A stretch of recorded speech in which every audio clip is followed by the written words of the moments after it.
Ready, start. Mr. Speaker, sir, this is the seventh day, I believe, of this debate, and 70 persons have already spoken. I am the 71st in the long procession.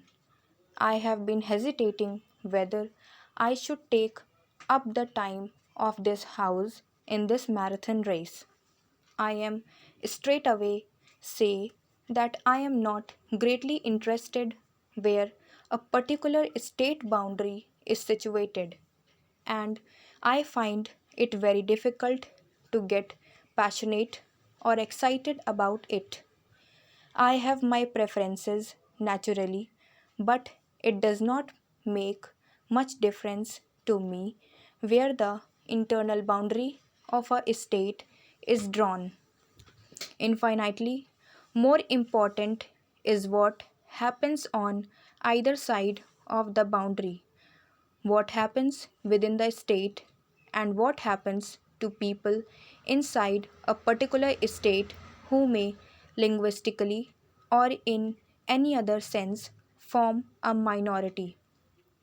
Once we lay down these basic principles correctly and act up to them, then the vast number of problems and difficulties and legitimate grievances that arise will automatically disappear.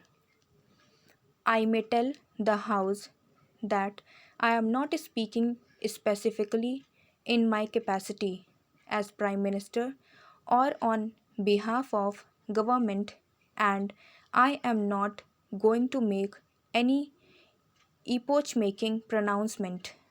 We in government have been considering this report and other matters that flow from it for the last many weeks, and we shall continue to consider them till we come up to this House with our recommendations.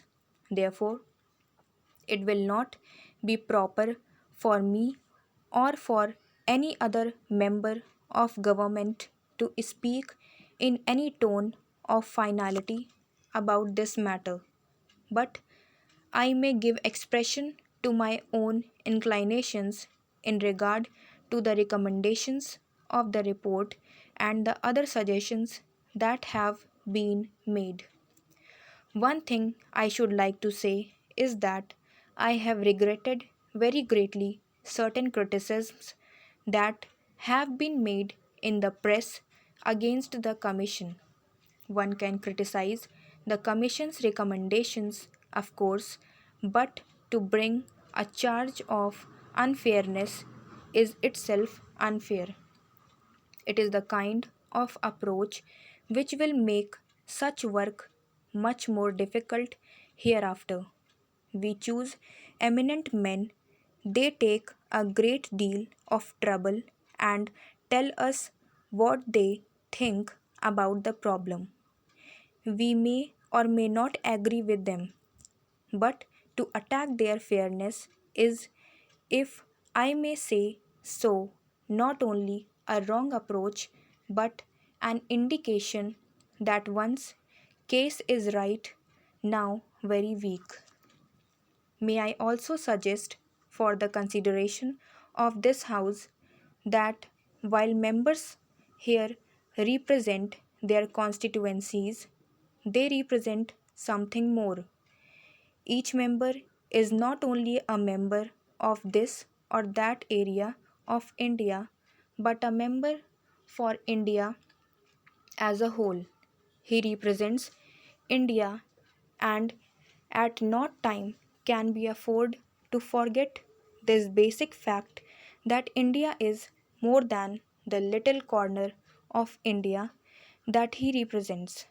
This is more necessary when we have to face certain forces which may be called separatist. People's attention is being diverted to local, approaching state and provincial problems, and they are forgetting the larger problems of India. It has been my good fortune and privilege to travel about India a great deal and often to go abroad. I have had that good fortune, perhaps more than most members of this house. As a result, I am constantly compelled to think in larger terms, not only in a national terms but in international terms. I see the picture of India in that larger context. Perhaps my travel has helped me to see events in the true perspective. As I travel about India, I feel excited by its moving drama. There are, of course, many things I do not like, but it is inspiring to see India moving today as if by the dictates of some preordinate fate and destiny towards its goal. I submit to the House that we can see this better if we go abroad and see this country from some distance. There are many people in the wide world who also are beginning to feel the drama and adventure of what is happening in this. They see how we have got over great problems and great difficulties. It is true that we have been greater problems ahead, but we are judged in the measure in which we have succeeded in the past. We may argue about the boundary of Bihar or Bengal or Odisha. We may regard the question as important, but the word important is a relative word. There may be things which are more important, and we must not lose ourselves in passionate excitement over the boundary of a state. We must take a total view of India. We must, by constitution, convention, or otherwise, guarantee that a person, whether he lives on this side of the border of a state or the other, will have the fullest rights and opportunities of progress according to his own way. That is my approach to this matter. But I feel that this larger outlook is sometimes lost sight of. This should not be done for larger national interest. Stop.